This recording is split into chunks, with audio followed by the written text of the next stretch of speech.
Olá, que filhos vamos deixar para o mundo? Se inscreva no nosso canal, deixe o seu like e vamos lá falar das nossas crianças maravilhosas.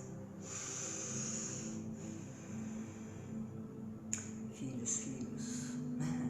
Criamos filhos que não tenham que recuperar de suas infâncias.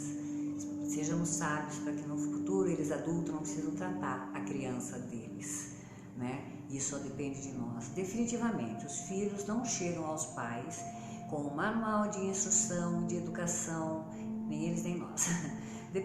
Vai depender, na maioria dos casos, dos modelos vividos, de algumas informações lidas ou ouvidas em um ou outro cenário de intuição. Enfim, surge como um dilema de experimentar a educação das crianças, fazer um esforço para respeitar os seus estágios, né? Ter o maior cuidado possível ou simplesmente aproveitar a onda daqueles que afirmam ser boas pessoas depois de terem sido educados a punições, espancamentos ou qualquer tipo de autoritarismo. Mesmo que eles quisessem, não tinha como se tornarem umas pessoas saudáveis emocionalmente, né? É muito mais difícil não nadar contra a corrente, seguir os padrões que se repetem de geração em geração, né? Do que se dedicar a fazer uma coisa de uma maneira diferente, romper o ciclo, né? Para que as coisas ruins não se repitam. É mais fácil. Primeiro porque é o que normalmente, sem muita teoria e infelizmente com muita coisa que vivemos na prática, e porque fazer de uma outra maneira requer muita dedicação, requer mudança, requer sair da zona de conforto, né? Então é cômodo. A paternidade respeitosa ela é baseada principalmente em carinho, afeto, empatia e principalmente respeito. As ações das crianças contêm muito mais do que aquilo que é visto. As crianças estão em um processo de aprendizagem, em que elas não têm recursos para expressar suas emoções, e se nós não as ajudarmos a canalizar da maneira adequada, mas reprimirmos, maltratarmos, nós vamos estar gerando um mal profundo nelas, né? Olha a nossa responsabilidade, porque a responsabilidade é nossa sim, né? Porque eles dependem de nós, da nossa referência, do nosso exemplo. Ser pai ou mãe é uma decisão e com ela deve vir um compromisso de fazer o melhor. E isso deve incluir a quebra de paradigmas, de crenças, né, de costumes, de tradições, se for necessário.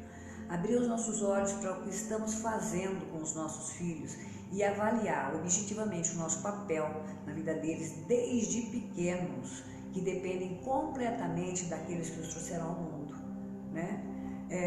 Não há tolerância muito baixa às ações normais da criança, birra, choro, irritação e muito pouco interesse em se procurar a razão desse comportamento. Elas só querem sair de uma situação desconfortável o mais rápido possível e com o menor efeito colateral, embora isso represente a aplicação da autoridade, obtida por imposição e não por respeito e confiança, que seria o ideal, né? Há uma lacuna entre o respeito e o medo, e é isso que os pais precisam entender. As crianças devem respeitar os pais, mas não os temer, não ter medo deles. O medo apenas semeia falta de confiança, ressentimento e rebelião, angústia nas crianças.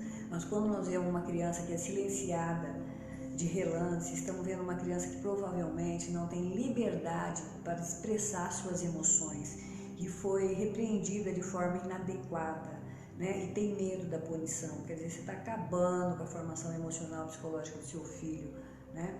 A pressão social pode levar muitos pais a morrer aos poucos, o acompanhamento dos seus filhos, em que estágio estão. Fiquem atentos, né? Existem tantos estudos, tantas formas, faz quem não quer, porque você permite que essa criança chore tanto, porque você deixa que ela faça tanta birra, né? Se você não colocar limite, ela vai fazer com você o que ela quer, pois o que quer é te manipular. Então, eu teria te dado uma palmada, em resumo, milhões de comentários e opiniões de gurus, de guru dos pais, que não suportam ver a criança se manifestando através de seus recursos nas idades apropriadas. A criança é criança, a criança faz birra, e se você não está contente, vai ver o que no seu comportamento está levando o seu filho a se comportar daquela forma. Não se trata de reprimir a criança, mas de entender por que ela está reagindo de uma maneira específica e acompanhá-la no processo, né? Por que você está assim? Vamos entender, mesmo que isso signifique abraçá-la no meio de uma birra, né? Quanto mais empaticamente explicado o que acontece com ela, mais fácil vai ser para a criança aprender a administrar suas emoções. Fale com ela, explique, pense junto, né? De maneira imparcial. Vamos dar às crianças o tempo que elas merecem, né? Atuemos como seus pais, cuidadores, aqueles que os apoiam, respeitam os seus estágios, as suas fases, que gerencia os recursos e ajuda a mudar o mundo através do seu amor e da tolerância, e não do medo e da repressão. Então, você pai, você mãe, preste atenção no seu filho, se envolva com ele. Se ele faz birra,